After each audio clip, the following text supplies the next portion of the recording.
Ration కార్డుకు సంబంధించి eKYC చేయించుకోవడానికి చివరి తేదీ ఈ నెల 30వ తేదీ అని రేషన్ కార్డుదారులందరూ ఈ ఏప్రిల్ 30వ తేదీ లోపల తప్పనిసరిగా ఈకేవైసీ చేయించుకోవాలని కొమరోలు తహసీల్దార్ భాగ్యలక్ష్మి తెలిపారు.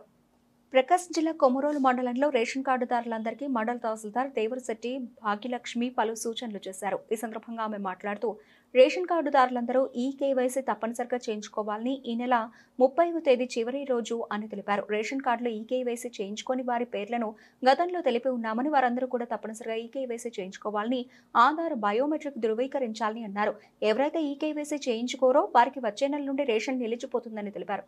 ఈకేవైసీ కోసం రేషన్ డీలర్ను సంప్రదించాలని లేదా మీ సేవలో చేయించుకోవాలని తెలిపారు. అందుకోసం ఆధార్ రేషన్ కార్డు వివరాలు తీసుకుని వేలిముద్ర ద్వారా లేదా కండ్లను స్కాన్ చేయడం ద్వారా ఈకేవైసీ చేయించుకోవాలని కోరారు. ఇదిలా ఉండగా ఆంధ్రప్రదేశ్ ప్రభుత్వం కొత్త రేషన్ కార్డులు జారీ చేసేందుకు కసరత్తు చేస్తున్నట్లు సమాచారం. అందుకోసం కొత్తగా ఈకేవైసీ ప్రక్రియ చేపట్టింది.